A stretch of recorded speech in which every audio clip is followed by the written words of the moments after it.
is something we earn, that we have to prove ourselves worthy before we can claim the life we desire. But what if that formula has it backwards?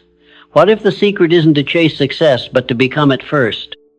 Before the achievement, before the applause, before a single dollar is earned or one goal checked off, comes identity, not the identity the world gives you, but the one you choose to embody. This is the quiet truth known by every man and woman who ever rose from obscurity to greatness. They didn't wait for evidence. They didn't wait for the permission. They stepped into the role they were meant to play and let the world catch up. Think of it this way.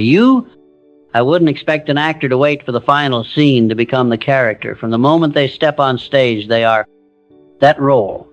They move like them, think like them, feel what they feel, and in doing so, they breathe life into a story that once only lived on paper. You must do the same. Because identity is not built through passive wishing. It's forged through deliberate embodiment. That means carrying yourself like the person you aspire to be before the world sees it. Walk with the posture of someone who has conquered their past. Speak with the calm assurance of a person who already knows how the story ends. Move through your day with the dignity, discipline, and self-respect of someone who's already fulfilled their calling. It may feel unnatural. At first, it may even feel dishonest, but that discomfort is the growing pain of transformation. Roger Bannister shattered the 4-minute mile barrier, not by trying harder, but by seeing it in his mind first. Over and over again, he ran that race inside himself until his body finally followed what his spirit already knew to be possible. And it's not just athletes or presidents who harness this power. The picture. A retired military veteran starting over in a new chapter of life. Maybe he's in his 60s. Maybe society says he should slow down, fade into the background. But he wakes up early, shaves, with care dresses, with intention, learns a new skill, starts a business, not because he's trying to be somebody, but because he's becoming who he was always meant to be. That's identity. That's legacy in motion. Older Americans, you know more than most that the world is quick to put people in boxes to reduce identity to age, job title, or the number of years behind you. But hear this clearly. Your past does not define your future. The most powerful reinvention begins when you no longer wait for external change, when you declare, this is who I am now. It doesn't matter if the bank account doesn't reflect it yet. If your health isn't where it used to be, if no one else sees it, what matters is the decision. The moment you stop waiting to become and start being. John F. Kennedy didn't ask for national consensus when he declared we would go to the moon. He claimed the identity of a nation that dared greatly. And in doing so, he pulled the impossible into reality. You can do the same on a personal level. Write it down. Who is the version of you that already has what you want? How do they spend their morning? What do they say yes to? What do they say no to? What do they tolerate? And what do they demand then? Live that out today. Not perfectly, but intentionally. This is not pretending. It's not some hollow exercise in fake confidence. It is the most honest act of courage to live as if your God-given the potential were already real. Because in truth it is. The world doesn't change when you succeed. It changes the moment. You decide that success is already part of who you are. And when you finally act from that place, not with arrogance, but with humble certainty, life has a way of rearranging itself to match your vision. So ask yourself, who would I be if I already were the person I was born to become and then become them? Not someday. But now close your eyes for a moment and picture your most ambitious dream fully realized. Feel it in your chest. Hear the applause. See the smile on your face. Let it come alive in your mind with vivid detail. Because what you just imagined is far more powerful than you might think. You see, every achievement begins twice. First in the mind, then in the world. This is not poetry, it's biology, it's psychology. It's how human beings were. Designed to create mental rehearsal is not a fantasy, it is a reprogramming. mechanism for your brain. One that rewires the nervous system to support success before it physically arrives.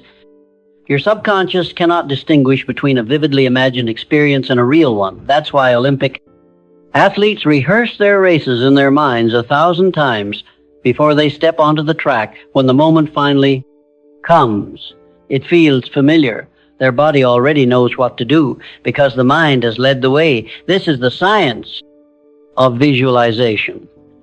But more than that, this is the art of becoming. If you're an older American listening to this right now, you've already lived through eras of reinvention. You've seen careers evolve, families grow, dreams rise and fall. And if you're still standing, it means you still have more to give, more to create, more to become. But first, you must rehearse it every morning before the noise of the world pulls you in take. Just 5 minutes to imagine. Your goal is already achieved, not as a someday hope, but as a current reality. See the office to the health, the impact, the peace. Feel the confidence. Let your nervous system memorize success, because once it does, your choices will begin to shift naturally, effortlessly. You'll stand taller, speak differently, make different decisions. Why? Because you're not chasing a dream. You're aligning with a destiny that your mind has already claimed. Think about Roger Bannister. Long before he ever broke the 4-minute mile, he lived it in. His imagination. He saw himself breaking through the tape while the experts said it was impossible, but he didn't listen to the world. He listened to his vision. And when he finally did it, the impossible became a blueprint for others. Within weeks, others followed, because the real barrier was never physical, it was psychological. And here's the truth. Most people miss you. Don't need the world's permission to start believing. You don't need external validation to begin. Internal preparation. You only need the courage to imagine your best self and act accordingly.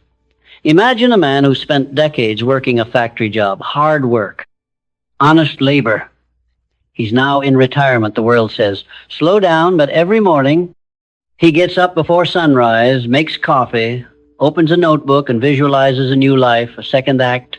Maybe he's learning to paint or write or mentor others.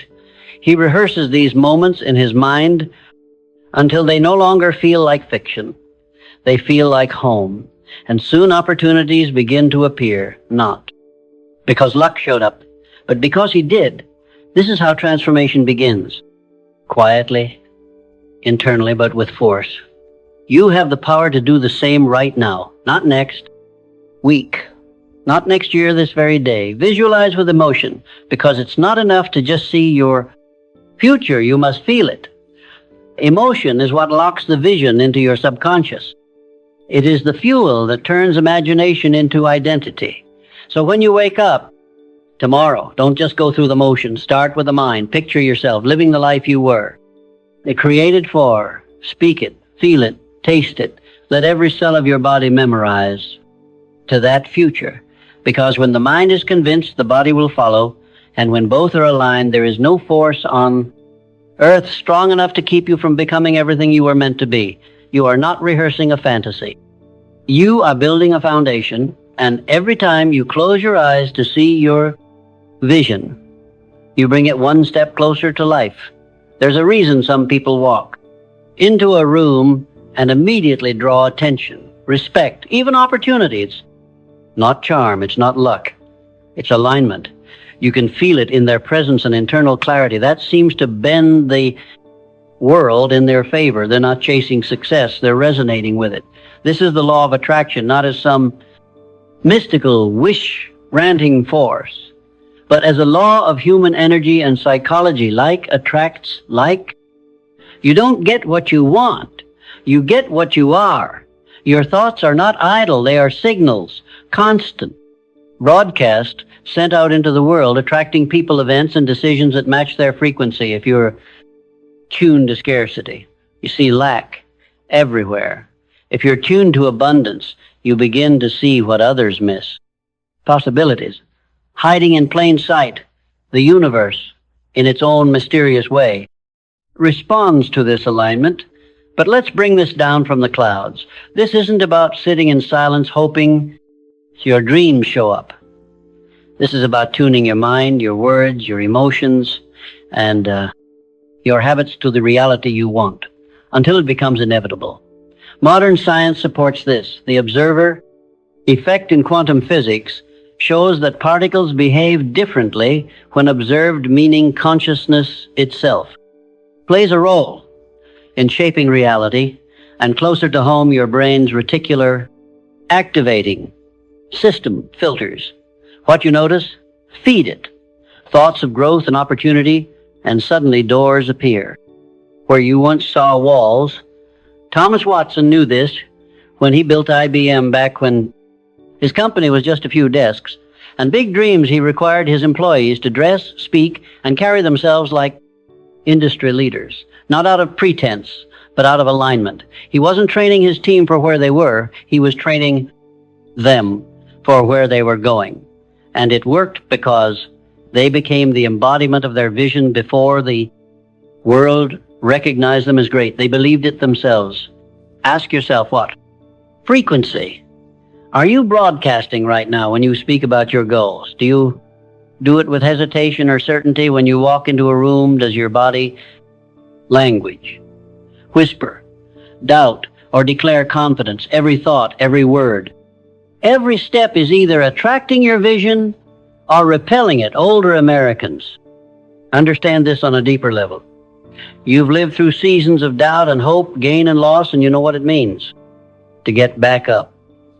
But now more than ever, it's time to align, to tune your whole being, your thoughts, your speech, your habits, though the future you still believe in. That might mean changing your vocabulary, replacing phrases like I can't, or maybe one day with I am, I will. And it's already happening because your words don't just reflect your reality. So they construct it.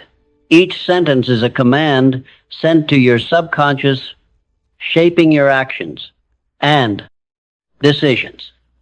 This isn't wishful thinking, it's strategic design. Think of a radio. You don't hear the music you want until you're on the right frequency. And once you're dialed in, the noise fades and the signal becomes clear. Your life works the same way. The clearer your inner frequency, the clearer the path in front of you. Start small, speak as if your success is unfolding, not tomorrow, but now. Walk into every room with the posture of someone who belongs there. Choose your relationships, your routines, even your media consumption with the discernment of someone building something sacred. And when resistance comes, and it will in panic, resistance is proof that your signal is changing. It's the static before the breakthrough. Push through it, stay aligned, stay committed. You are not begging the universe to give you something you don't deserve. You are aligning with what has always been yours, waiting for you to match its signal. So today, raise your frequency. Let your thoughts, your tone, your habits, and your presence reflect the greatness within you. The law of attraction is not magic movement, and once you move in alignment with your vision, the world moves with you. Words, they seem so simple, just sounds and syllables strung together to fill silence. But don't be fooled. Words carry weight. They are tools of creation or weapons of destruction, and for those walking the path of transformation, they are everything. The most powerful people in history didn't just lead with actions. They led with language. They didn't wait for results to speak. They spoke results into existence. Winston Churchill didn't mumble hope into the face of tyranny, he declared. Victory before a single outcome was certain. We shall fight on the beaches. We shall never surrender. Those words didn't just inspire. They reprogrammed a nation's mindset. That's the hidden power of language. It shapes not only how others see you, but how you see yourself. It reshapes the landscape of your brain. It builds the architecture of your identity. And like a blueprint, your mind follows its design, brick by brick. The average person says, I hope things get better. The achiever says, I will make them better. The uncertain whisper, I'll try. The aligned declare, I am doing it. If you want to rise, you must speak the language of someone who already has this. Isn't ego, alignment. Every time you say, maybe you plant seeds of doubt, but when you say, I will, you command your subconscious to prepare you. Set the stage for action. You initiate belief. And belief is the first brick in any lasting success. Older Americans know this truth deeply, even if they've never named it. You've spoken strength into your children when you were weak. You've told friends you've got this even when life was heavy, and you've stood up and said, we'll get through this when others wanted to quit. But the question is, have you spoken that way to yourself? Because the world responds to your internal dialogue more than you realize. If your language is timid, your posture becomes small. If your words are weak, your decisions lose their edge. But when you speak with certainty, your actions follow. So outdit your vocabulary. Start listening to the way you talk about your goals, your health, your future. Do you speak like someone trying or someone becoming? Eliminate phrases like, I'll try, hopefully, we'll see if I'm lucky. These are the seeds of self-sabotage. Replace them with clear, empowering declarations. I am building a new life. I will overcome this. I choose disciplinina. I create my future every time you speak in this way. You reinforce a powerful identity, and over time, your subconscious, like a diligent builder, constructs a life that matches your declarations. You're not just shifting your speech. You're shifting your operating system, and don't stop with statements. Upgrade your questions too. Your brain is always looking for answers, but the quality of your questions determines the quality of your life. Stop asking, why is this happening to me? And start asking, how can I grow from this? I don't ask, how can I grow from this? I don't ask, what if I fail? Ask, what if this is exactly what I needed to succeed? Your questions direct your focus, and where your focus goes, your energy flows. Change your questions, and you change your life. This is not about pretending. This is about declaring who you are becoming and letting your words pull your reality into alignment. You are not powerless. You are not stuck, and you are not waiting for someone else to define your future. Speak like a leader. Speak like someone chosen for more. Speak like someone who knows the truth that words to create worlds. And the world you speak today becomes the life you live tomorrow. We live in a world addicted to the spectacular headlines. Scream about overnight success social media glorifies on the highlight reel. But here's the truth that rarely makes the news. Greatness is not built in moments, it is forged in habits. Not the kind of habits that look impressive from the outside, but the quiet, consistent rituals that seem insignificant in the moment, yet compound into a life of excellence. If you want to change your life, don't start with your goals. Start with your mornings, because how you live your days is how you live your life. Vince Lombardi understood this better than most when he took over the Green Bay Persa team battered by LSH.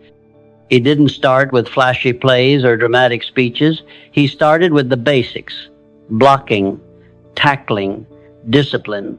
He demanded that players not just train like champions, but live like champions long before the scoreboard confirmed it.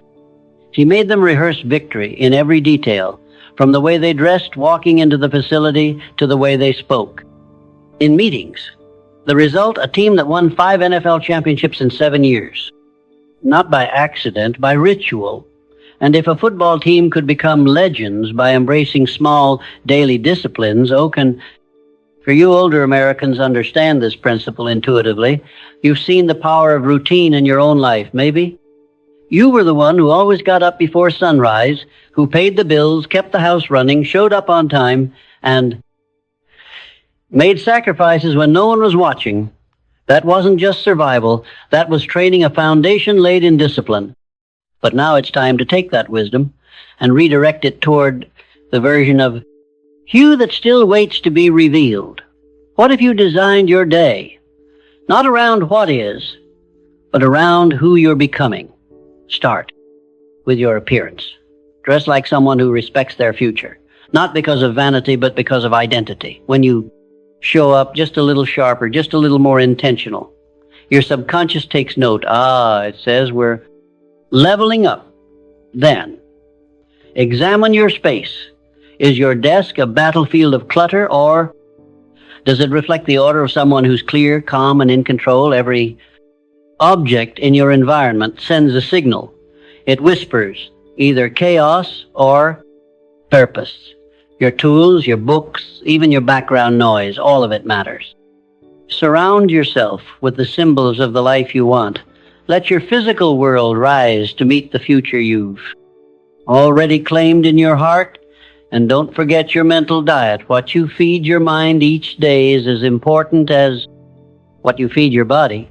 Are you scrolling through distractions or immersing yourself in wisdom? Listen to voices that challenge and elevate you. Read words that stretch your thinking. Cut the noise and tune into truth. At the end of the day, don't just collapse into bed and call it done. Reflect, review, not to criticize, but to calibrate. What did you do today that aligned with your vision? What did you tolerate that your future self would not, and perhaps most important of all, feel the growth? These rituals may feel awkward at first. You may feel like an imposter, but that discomfort is not failure. It's proof that you're breaking free of your old identity. That's how you know it's working. Because transformation never feels comfortable. It feels unfamiliar. But over time, repetition rewires the nervous system. What once felt forced becomes natural. And eventually the person you are pretending to be is simply who you are. Remember this, the most extraordinary lives are not built on grand gestures. They are constructed quietly in the small choices repeated, day after day after day. So begin today, lay one brick, create one ritual, say one intentional no, say one purposeful yes, and do it again tomorrow. Because and the world is waiting for breakthrough, you'll be building the foundation, and soon enough the life you once dreamed of will be the life you wake up in, not because of one massive leap, but because of one consistent decision at a time. That's the power of daily ritual. That's the power of a life-aligned look around.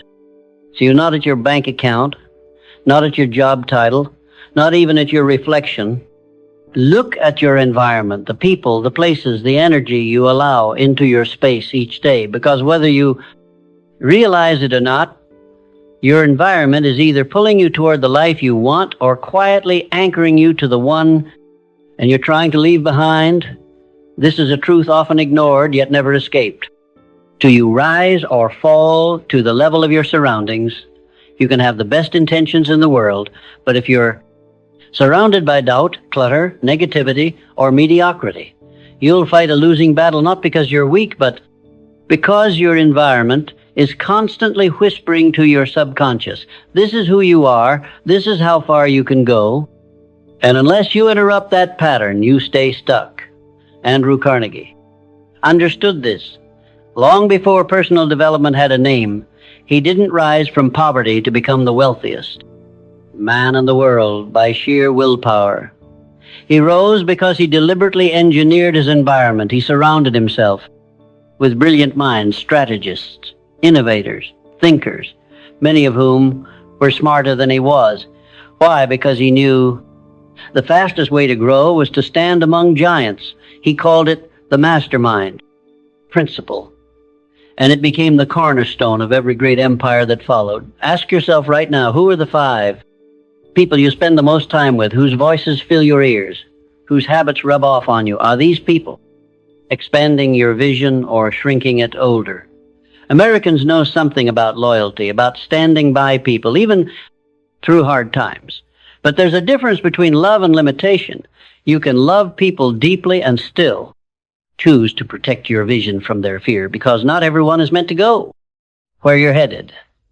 If someone consistently doubts your dreams, questions your ambition, or reminds you of your limitations more than your potential, it's not judgmental to create distance. It's wise. You wouldn't plant roses in toxic soil and expect them to bloom. Why do the same with your purpose? in your environment is not just who you're around, it's also what's around you. Look at your home, your workspace, your car. Are these places reflecting your future or your past? Is your desk arranged with order and clarity, or is it a daily reminder of chaos and distraction? Is your wardrobe selected with intention, or have you stopped dressing for who you're becoming? Every item in your world sends a message to your subconscious. This is who I am. That means every upgrade, no matter how small is a declaration, I'm stepping into more. You don't have to live in a mansion or wear designer clothes. That's not the point, but you must surround yourself with symbols of excellence, order, beauty, and aspiration, because your mind is constantly interpreting your world, then adjusting your behavior to match it. Even the media you consume matters. The books you read, the shows you watch, the voices you allow into your mind through your phone or television, are they nourishing your vision or numbing it? And when it comes to inspiration, fill your world with it. Print out your goals. Read the biographies of those who overcame hang. Photos, quotes, or symbols that remind you of who you're becoming. Make your environment a place where the future feels normal. This might feel foreign at first, maybe even uncomfortable. That's okay. That discomfort is not an error. It's a signal that you're growing over time. Your environment becomes your silent partner in transformation. It doesn't yell, it doesn't push, but it constantly nudges your subconscious in one direction or the other. So choose carefully, upgrade intentionally, and begin today by making one environmental change that aligns with your vision. Clean the room, replace the pressed soundtrack, silence the critic, hang the blueprint, because when your world starts looking like your dream, your mind begins believing it's possible. And once your mind believes, it's only a matter of time before the rest of your life follows. There comes a time when vision must leave the mind and enter the world. You've imagined the future, you've spoken, and the words you've aligned your environment. But no, it's time to move. Because without action, even the most vivid dream remains just that, a dream. And not just any action, bold, inspired, aligned action. Action that flows from certainty, not from desperation. This is where many people falter. They visualize success, but hesitate to step toward it. They wait for perfect timing, for external signs, for someone to say, "You're ready." But boldness doesn't wait for permission. Boldness moves first and lets results catch up. Ray Kroc was 52 years old, worn out and nearly broke, when he stumbled upon a small burger stand in San Bernardino. On paper, he had no reason to believe that flipping burgers would lead to global domination. But he saw something, and more importantly, he acted as if the dream was already real, while others saw a small restaurant. Kroc envisioned a global empire, and then he behaved accordingly. He negotiated with certainty. He built systems with precision. He pursued every opportunity with the confidence of a man who had already succeeded. That wasn't arrogance, that was alignment. That's the difference between movement and momentum. When you act from a place of uncertainty, the energy is frantic, scattered you. Grasp, you hope, you chase. But when you act as if your success is already unfolding, your movements carry a different frequency. They are magnetic, grounded, convincing. People can feel it. Opportunities respond to it. The world bends toward it. And that's the secret. Not just to act, but to act as if the outcome is already written. You don't ask, "Will this work?" You say, "This is working. I'm simply catching up to the result." So ask yourself right now, what would the most successful version of me do today? Would they wait another month to launch that business, or would they start building the foundation now? Would they hesitate to send that email, make that call, take that step, or would they act with the urgency of someone who knows? Time is precious. Your successful self already has habits, standards, a level of execution that doesn't flinch under pressure. You don't need to fantasize about it. You need to embody it. Start with one action, one non-negotiable behavior that your future self would to treat as sacred. Maybe it's waking up an hour earlier to prepare for the day. Maybe it's reaching out to a mentor, making an investment, saying no to a distraction, or finally confronting a fear you've been avoiding, whatever it is. Do it now, not tomorrow, not when it feels easier now, because the fastest way to become your future self is to act like them now before the evidence appears. Before the world validates your choice. Yes, it will feel uncomfortable. Yes, it will test your resolve. But discomfort is not your enemy, it's your signpost. It means you're leaving the shore of who you've been and sailing toward who you're becoming. Don't confuse this kind of boldness with recklessness. Bold, inspired action is not random. It's not blind hustle.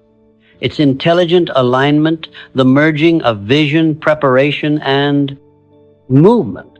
And it's rooted in a deeper truth that the person you aspire to be is not some distant stranger. They are already within you, waiting for you to act like they're real. So take the meeting, start the project, make the commitment, not with trembling hands, but with steady purpose, because every time you act with conviction, you send a message to your nervous system. This is who we are now.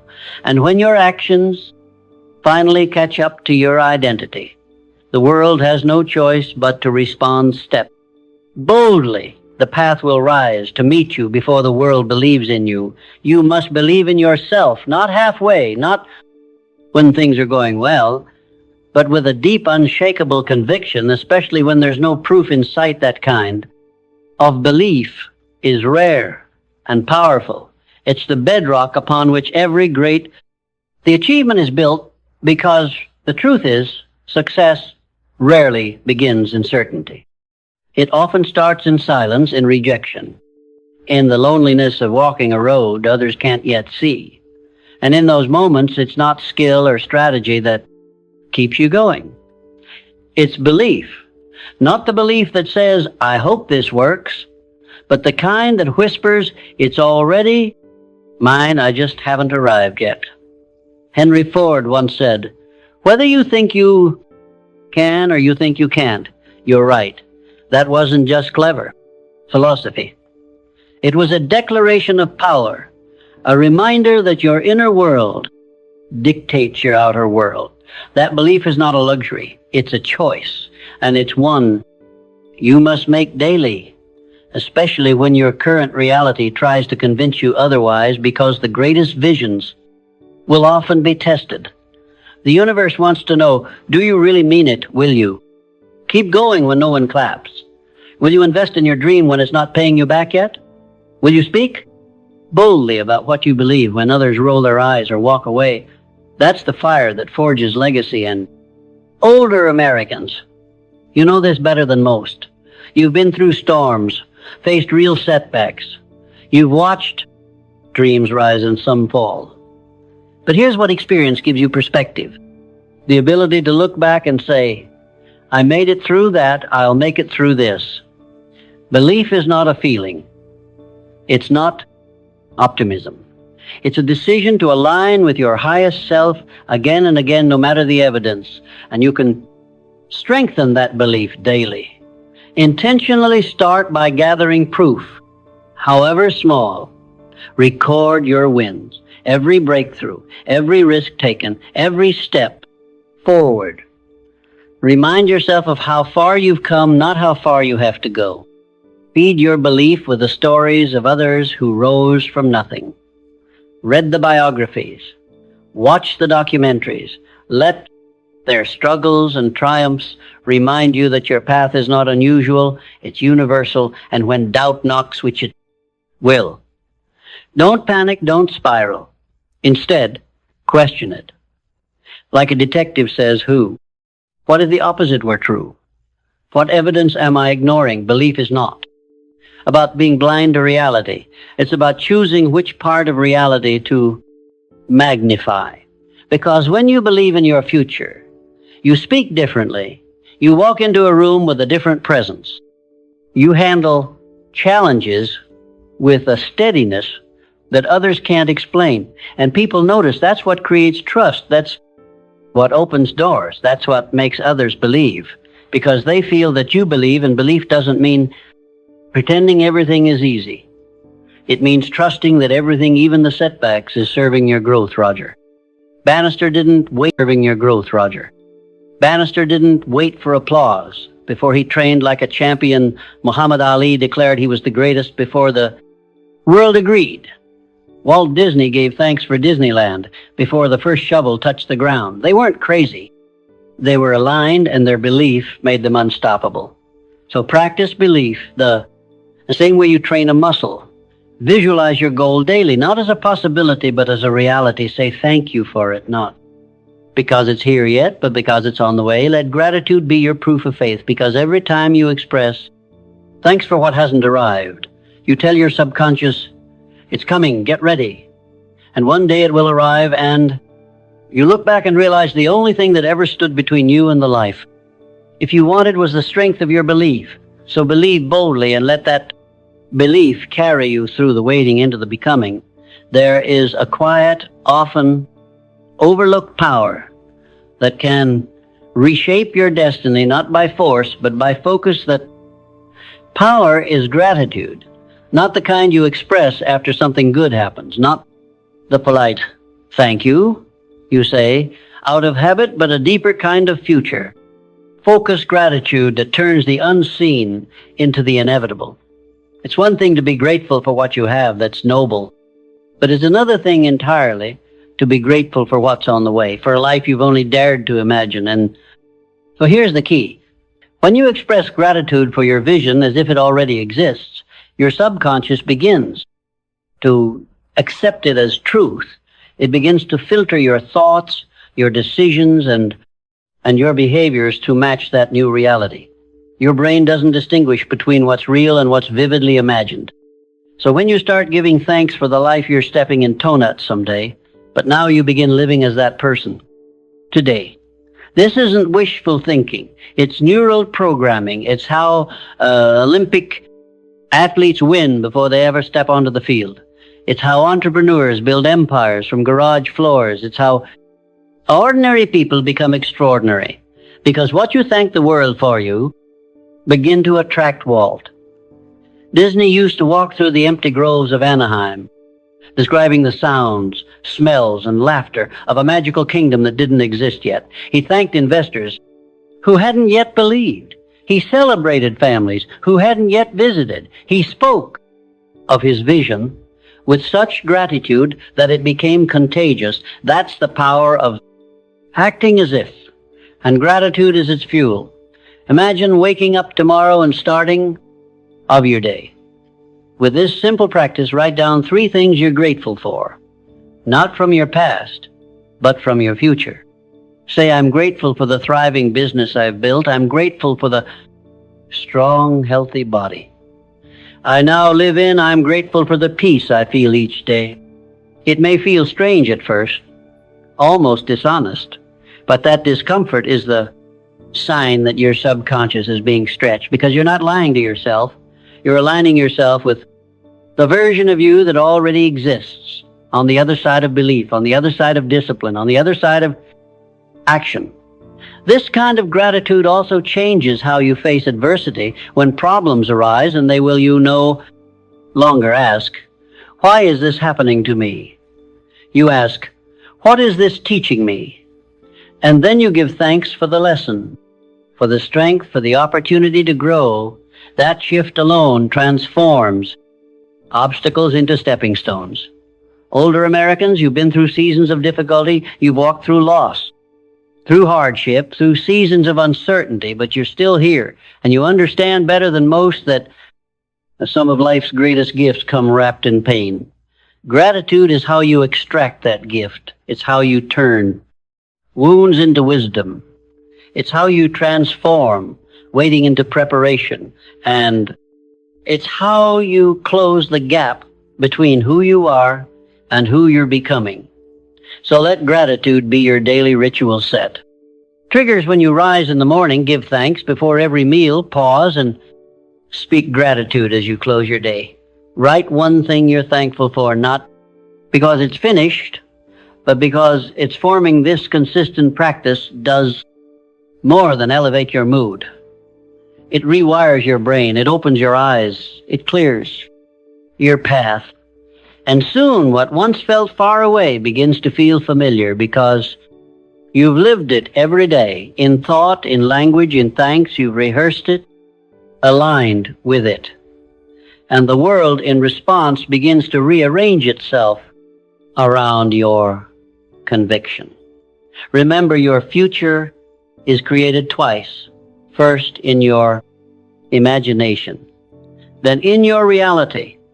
And gratitude is the bridge that connects the two. So begin today. Give thanks, not just for what's behind you, but for what's ahead. Speak it, write it, feel it. Because when you live in gratitude for the life you're building, you become the kind of person who naturally receives it. No one becomes extraordinary alone. Behind every fulfilled vision, every personal transformation, every comeback story stands a circle, seen or unseen, of people who shaped the journey, and whether they lifted you up or pulled you down, their presence mattered more than you knew.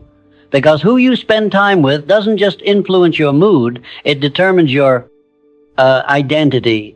Your closest relationships are not just social, they're strategic. Every conversation, every interaction, every shared habit either reinforces your old story or invites you to step into a new one. And if you want to create lasting, meaningful change, you must be intentional about who you allow into your inner circle. Think of Andrew.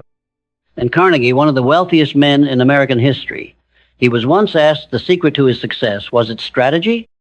Was it intelligence? Was it luck? He gave a different answer. He credited his mastermind group, a carefully selected group of individuals who were smarter, more specialized, more visionary in their respective fields. Carnegie didn't surround himself with people who told him what he wanted to hear. He surrounded himself with people who challenged him to grow. But here's the part most people miss. He built that circle before he became successful.